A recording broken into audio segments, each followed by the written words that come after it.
He is 6'5", 242 pounds, projected as a first rounder from national recruiting analysts out of high school. He's been compared to the likes of Josh Allen, and he's at Penn State.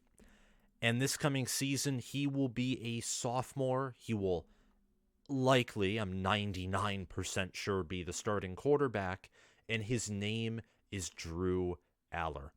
And he will be replacing the departing Sean Clifford, who has been Penn State's starting quarterback for 4 years, from 2019 to 2022. His two best years coming at the ends of his career, 2019 and 2022 being Sean Clifford's highlight years, 2020 and 2021 representing a trough, not just for Clifford's level of play, but really for Penn State football, period, amen, where James Franklin had a combined 11-11 record over the 2020 and 2021 campaigns, and in 2019 and 2022, he had a combined 22-4 record with 2 New Year's Six Bowl wins. Pardon me for the stutter there, but it's a part of life sometimes.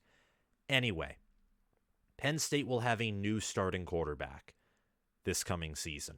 And in my opinion, it's one of the biggest question marks for the entire team. Another one would be, can the offensive line play at Ohio State and Michigan's level? Because, newsflash, if you have Nick Singleton and Katron Allen, and somehow they are the nation's best running back duo, I think Michigan and even Ohio State, when healthy, has a better running back duo, at least for now.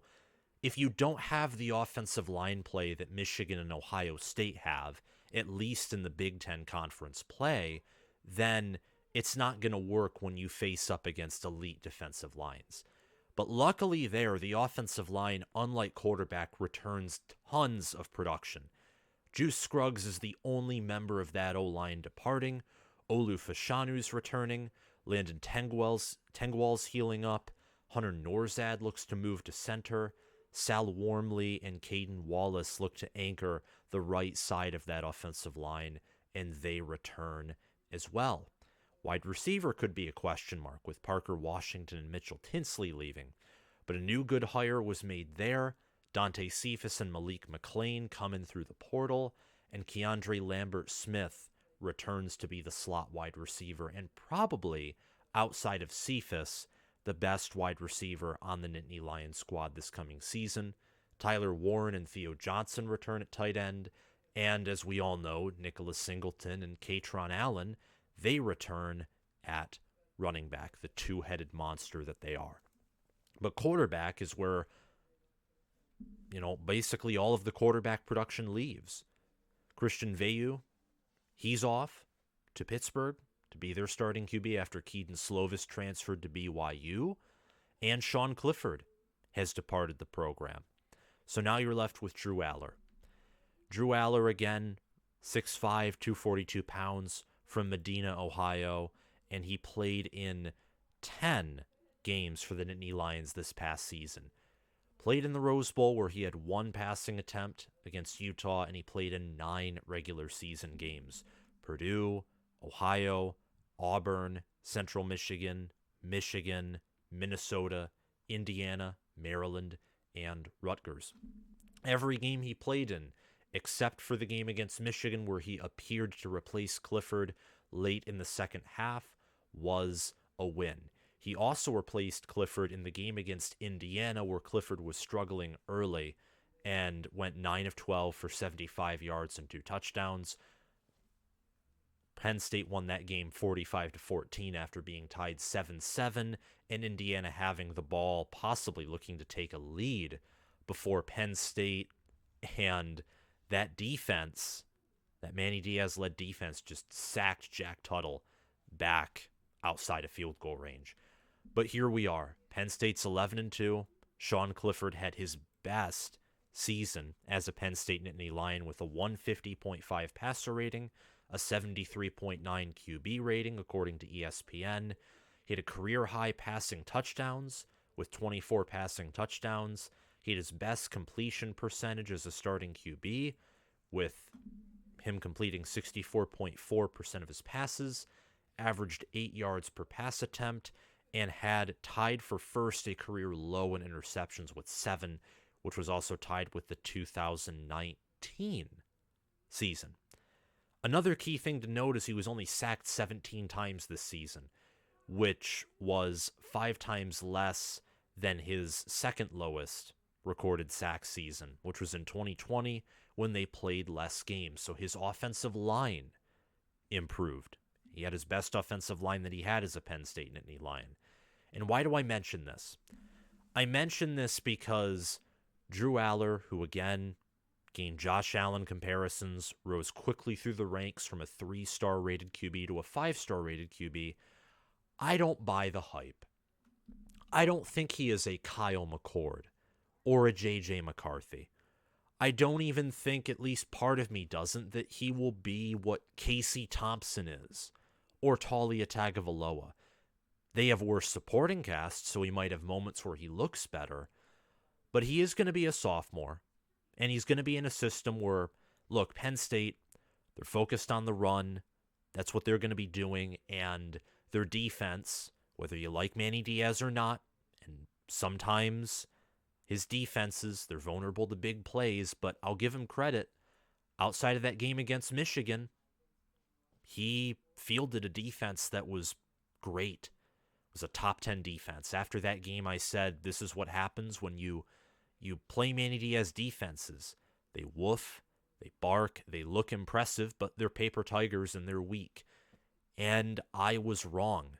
The Michigan game was really the only game where Penn State's defense was the fatal flaw to their team. The Ohio State game, it was Clifford turning it over 4 times. Every other game they won, and the defense locked down the opposing offense, outside of maybe the Purdue game.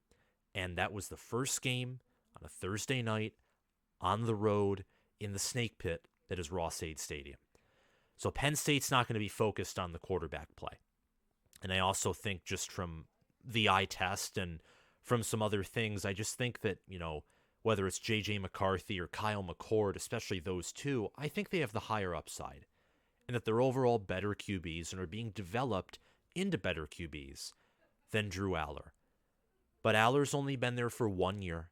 I haven't seen him as a starter, so the amount of evidence, to my opinion, is small. It'll grow exponentially larger after 2023.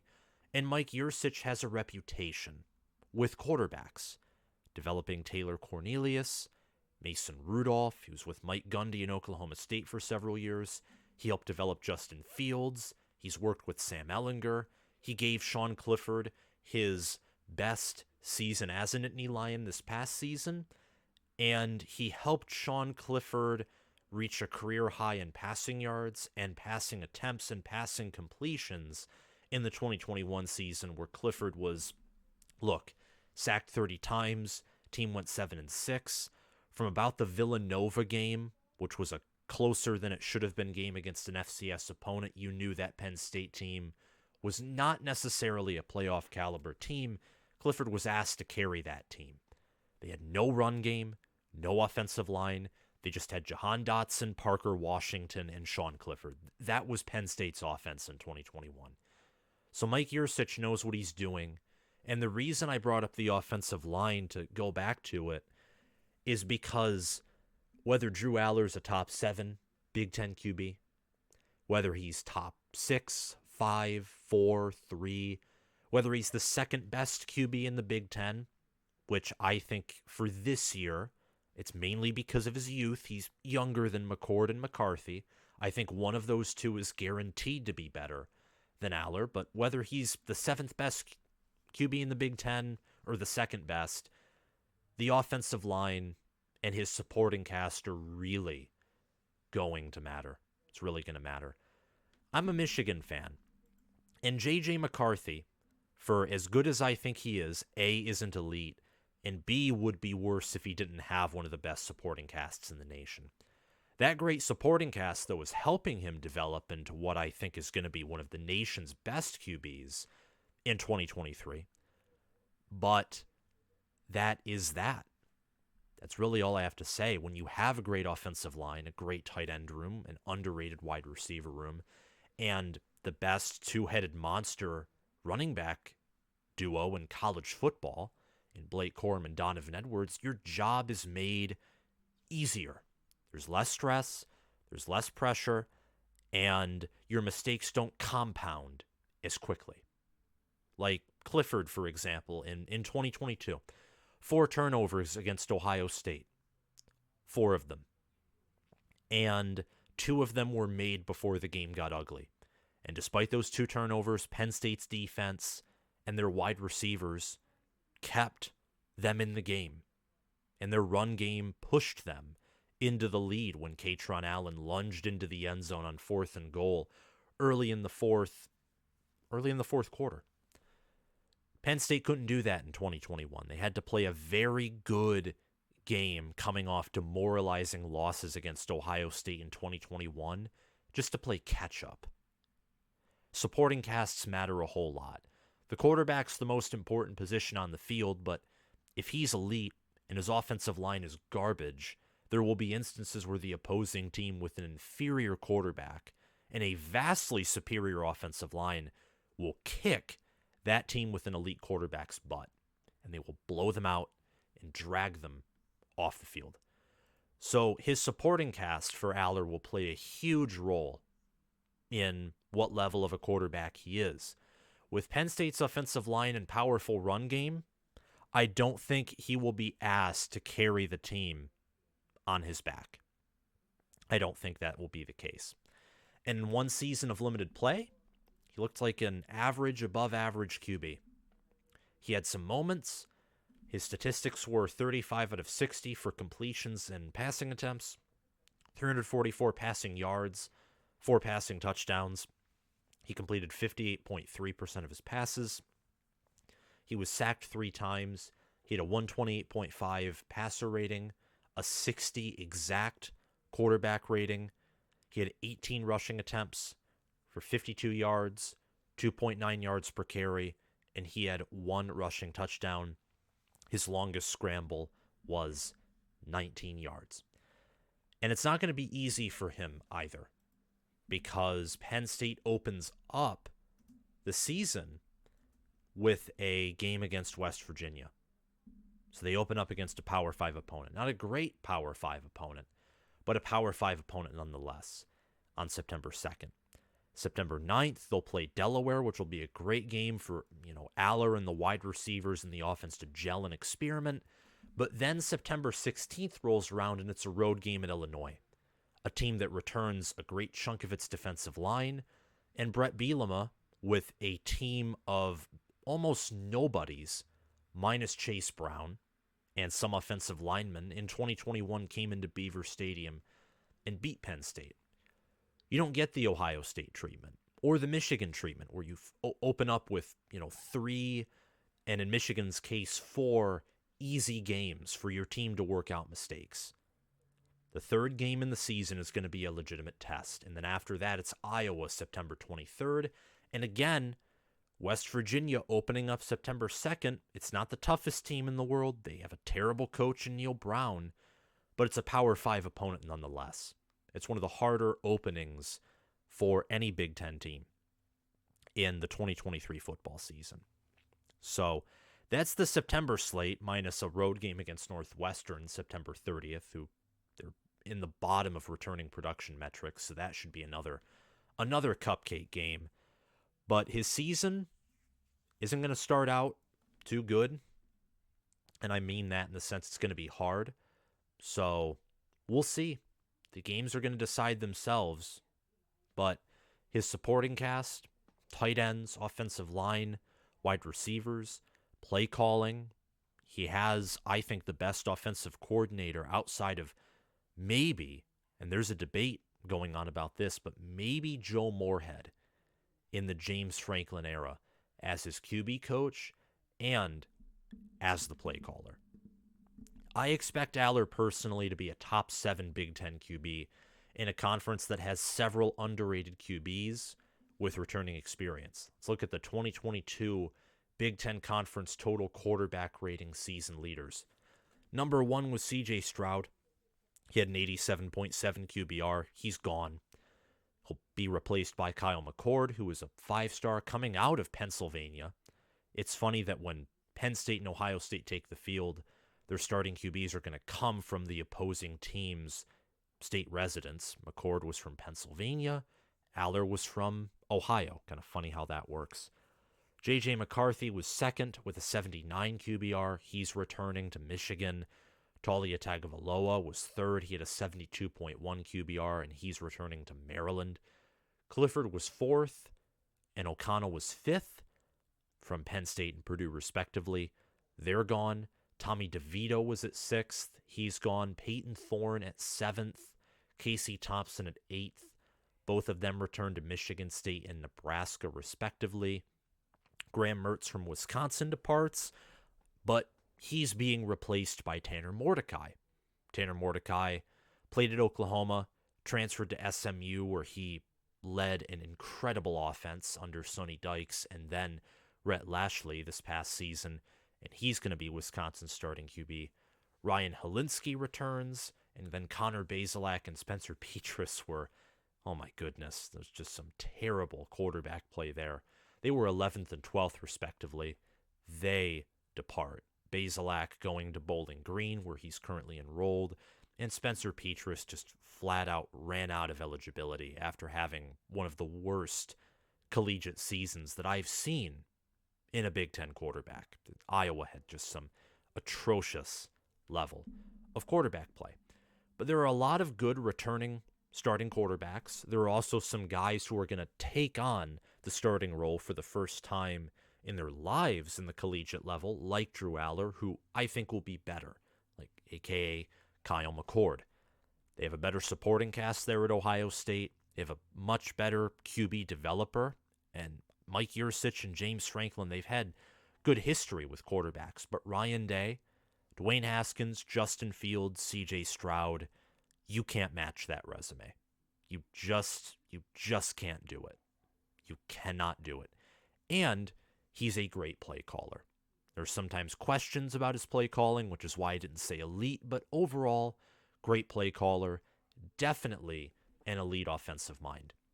So I think top 7 will be definitely the range he falls in. That's a very wide range. But I would say probably, I'd say like the 7th or 6th, 5th Big Ten quarterback, like best, if you were to give me a range there. I think McCord, McCarthy, Mordecai, and Thompson will be better, and there's a chance that Peyton Thorne, depending on how Michigan State works things out, can be better as well. And don't forget Hudson Card either, so add that to the list of names of guys who would be around Drew Allar's level and could be slightly better than him or slightly worse. Very tough competition that he's going to have all around in the Big Ten. But he has high upside. He has one of the Big Ten's better supporting casts on offense. I'd say it's only third to Michigan and Ohio State. Wisconsin, I know they brought in Phil Longo. They are one of the leaders nationally in returning production, but Penn State has more talent than they do. And Penn State, when you return 4 out of your 5 starting offensive linemen, that automatically, along with returning both of your running backs, that gives you a huge cushion if you're a quarterback. Additional experience, preseason training, workouts for those guys and for yourself and their veterans, their leaders, that's absolutely huge. And Penn State is something that Wisconsin doesn't, to go along with the comparison. They have staff continuity, and they have a great recruiting class coming in. Wisconsin doesn't have any of those. They have a good transfer portal class, not a great high school recruiting class, though, and they're breaking in a new head coach, new OC, new DC. And the story of TCU and of USC, those are anomalies. Even look at LSU, who had success. They had some off games. Texas A&M, very uncharacteristic of them. Florida State, in retrospect, with how Florida State didn't play like a great team until later in the year. Should they really have lost that game, even though they did suffer some injuries there? And playing close with Arkansas? You know, losing to Ole Miss at halftime and then coming back with fire that's never been seen before. Very streaky team. not ranked highly in many efficiency metrics by ESPN or the simple ranking system. But for first-year head coach, if there's a guy who can turn Wisconsin into something in year one, it's definitely Luke Fickell. But Penn State, I've said in previous videos, I think they're a top 6 team, like not even top 10, just they're higher than that. They can reach the playoffs this year, and I think they're one of the few teams who, if they got into the playoffs, they could win a playoff game. And that, I guess, is where if you want to win the playoff game or do what TCU did and, reach the national title, which is something Michigan has yet to do in the college football playoff era, though I think they're going to do it this year. It's something Ohio State hasn't done until 2020, before that 2014, and they got blown off the field in 2020. In 2014, they actually won it. No Big Ten team except Ohio State has reached the college football playoff national championship game. If Penn State wants to do that, and I know that's not their expectation, it isn't. Their expectations probably improve off last year, beat one of Ohio State or Michigan, or maybe the expectation is just go 11-2 again. And with Allar and Singleton and Allen returning in 2024, then maybe there you take a shot at the college football playoff. But that would be the question of QB play. And by QB play, I mean like whether he lives up to the Josh Allen comparisons or not.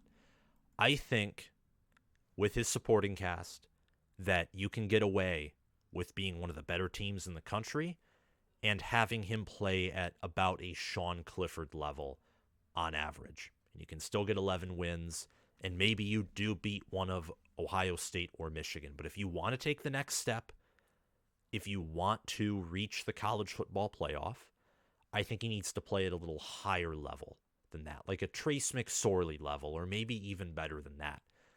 And part of the reason for that is relating back to the offensive line and supporting cast. I don't know if Penn State can field an offensive line like Ohio State, where you get 2 NFL-level tackles and an NFL-level guard or 2 on the same offensive line.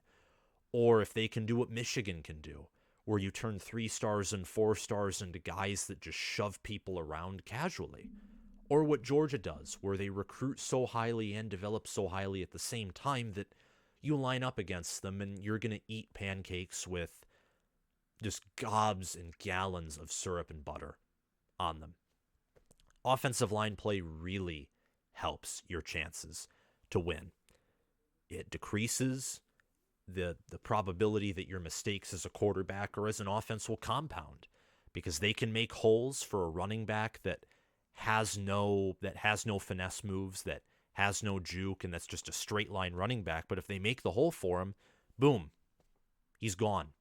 Or if they pass block for a quarterback who isn't necessarily aware and in the pocket, doesn't matter all the time if he's not necessarily aware. If he has all day to throw and doesn't have to worry about being sacked and constantly pressured.